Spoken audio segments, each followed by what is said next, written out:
Somewhere in Australia is a 37-year-old man who was born in a small Iranian city called Ilam in the foothills of the Kabirka mountain range. In 2013, he came to Australia by boat, just as a wave of maritime arrivals was causing political mayhem. He applied for refugee status, but it's never been granted, and he spent more than a decade in immigration detention. This man says he can't return to Iran because he's bisexual, and therefore could be arrested and even executed under the country's strict laws against homosexuality. He's converted to Christianity and has voiced opposition to the Iranian government's treatment of women.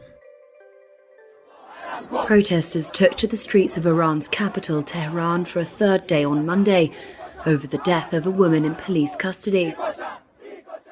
But Australia is insisting this man must go home to Iran. And now he's at the centre of a new round of political mayhem about the issue that the Labor Party fears more than anything else: refugees. We're losing sight of the human aspect here as people try and outdo each other on tough border protection. Dennis Shanahan is the Australian's national editor.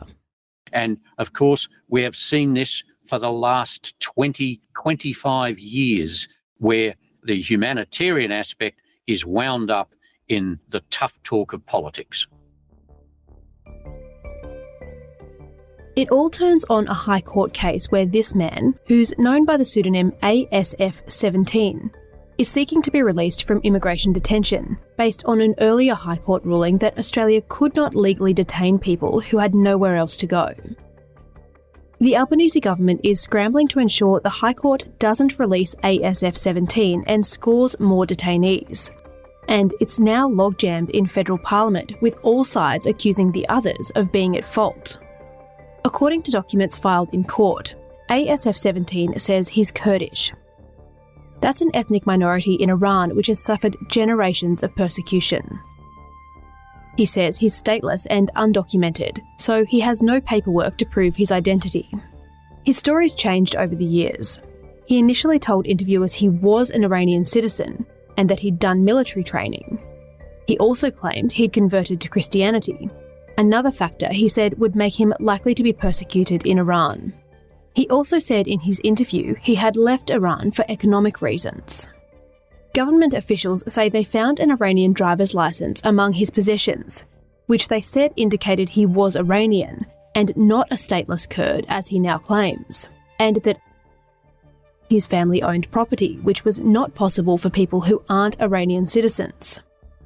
The government also says they don't believe his conversion to Christianity is genuine, that this is something he's made up to bolster his claim to stay. All those reasons led the government to reject his status as a refugee, and that's where it's remained stuck for years. He's refusing to voluntarily go back, and the government doesn't have the power to forcibly send him home. ASF-17 has said he'll go anywhere but Iran. The Commonwealth says there are no other options, and Iran has historically refused to accept its citizens in situations like this. So his case will be heard by the High Court in a few weeks. Hence the government's urgency to fix this problem. It's been under attack on this issue since February, when the High Court decided to free another man from prison. He's known only as NZYQ, and he's from Myanmar's persecuted Rohingya community. After arriving in Australia and being granted a temporary visa, he sexually assaulted another refugee, a 10-year-old boy. He served a prison term for that offence, but on his release, when the government tried to send him back to Myanmar, he refused to go. The government held him in detention, and the High Court ruled that was illegal. That decision also freed another 150 detainees, including some serious offenders, like murderers and rapists. It's been the cause of some of the most chaotic scenes of this government's term. An immigration detainee and child sex offender released by the High Court has been arrested in Dandenong, accused of using social media to contact children. This is the reality of the High Court's decision. The government did not choose to be in this position. And the sad reality of their inaction, of their inadequacies, of their hopelessness, is that some of these offenders are likely to re-offend. This is a risk if there are consequences. But in the meantime, what Peter Dutton has assumed is that any more problems with this, and even problems later, if the legislation is delayed, will all come back to the government. It's a question of the blame game. The coalition will say the government's responsible, it's their fault, and of course Labor will say it's the coalition because we wanted to get this legislation through. It's legislation they should support and they didn't. So come May or June, after a High Court decision or two, we may see the blame game come out in full bloom in the next sitting of Parliament. Coming up, the asylum seeker who's now facing fresh charges of sexual assault. While I've got you, this complex and fast-moving story is just the kind of deep diving we do every day at The Australian.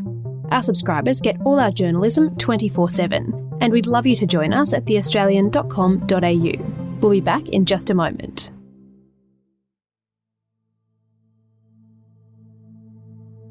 One of the detainees freed by the High Court's February decision was Aliawar Yawari. He's from Afghanistan, and he came to Australia by boat after his father and brother were killed by the Taliban. He was living in Adelaide on a temporary visa when he was convicted of multiple attacks and indecent assaults on elderly women. He punched one woman repeatedly in the face before having sex with her. He served a prison term for that offence and, just like the Rohingya man, says he can't return home for fear of persecution. After being released by the High Court, he was staying at an Adelaide motel when a female guest accused him of sexual assault. He's been charged and is now back in custody awaiting trial. He hasn't yet entered a plea and has not been convicted over this matter. You can see why this is so hot for the government. On Tuesday, the government tried to rush through new legislation that would give it extraordinary powers to deport detainees who refuse to go home when they're told. But the Senate won't pass the legislation. Remember, the government is 13 votes short of a majority in the Senate, so it needs all 11 Greens plus 2 crossbenchers to pass its laws. The Greens said sending asylum seekers into the hands of persecutors was inhumane. The coalition won't help out either. Well, guess what? We are not going to do that. We are going to stand firm on behalf of the Australian people. We will support this motion and we will ensure that this bill gets the proper scrutiny it requires because, as I said, you've said it's not urgent. Here's Dennis Shanahan again. Now, the government thought the coalition would just pass this legislation because it basically looks like coalition legislation. So now, as a question of process, we've got the government no longer able to get its legislation through in the 24 hours it wanted to. Now, there is a risk here for the coalition. If there are consequences as a result of this legislation not being passed before now at least May and possibly June, as a result of High Court decisions yet to be made, that could be a backlash for the coalition. But in the meantime, it looks like the government has not been able to prove its case to overturn normal process and procedures, and what it is actually now doing is making it look even messier than it was before. Immigration policy is a touchy subject for Labor. There's a perception the party has been soft on borders and these kinds of bungles have lost it more than one federal election. This time, Anthony Albanese's government is trying to solve a problem it didn't create. The indefinite detention policy that got us here was introduced by the Howard government. And now they've found themselves between a rock and a very hard place. If they relax on border security, people smugglers thrive, potentially putting the lives of desperate asylum seekers at risk. If they hold firm, people who arrive by boat invariably wind up in detention for years or even decades, an outcome that's been criticised as inhumane. This is a big issue, and they're actually now adopting policies which are as draconian and drastic as any of the coalition policies in the past, and they are now curiously caught in the position where they're putting up this very tough legislation, which includes mandatory detention of 12 months for jail. Now, mandatory detention has been one of those issues that Labor would never adopt. It is a real no-no. And what we're seeing is this adoption of this draconian legislation in an attempt to show that they are as tough as the coalition on the issue of border protection. It is a very hard issue for Labor, and trying to put up this tough legislation has actually, well, because it has now failed to get through when they wanted it through, hasn't helped Labor's image in trying to be a tough government on border protection. Now, the legislation won't have a chance to be reconsidered by Parliament until May. That's after the High Court makes its decision on ASF-17, the man from Iran.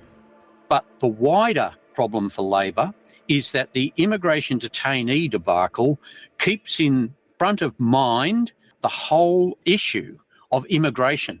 There's been 1 million net arrivals in Australia. This is causing enormous problems, and publicly people are seeing the housing crisis linked to record immigration. And so there is this broader issue of immigration and immigration detainees. Then there is the problem that all this talk about immigration is preventing the government from talking about the economy as in this pre-budget period. And of course, after the budget, the government doesn't want to be talking about immigration detainees, asylum seekers and illegal boat arrivals. They want to be talking about the economy. So there's a triple whammy here for the government arising from the initial problems on the release of the immigration detainees into the community almost 6 months ago. Dennis Shanahan is The Australian's national editor. Subscribers to The Australian are the people who make it possible for us to do journalism like this. We'd love you to join us at theaustralian.com.au. The Front is taking a break for Easter and will be back on Monday. Our team is Liat Samaglu, Jasper Leake, Josh Burton, Tiffany Dimmack, Claire Harvey and me, Kristen Amiet.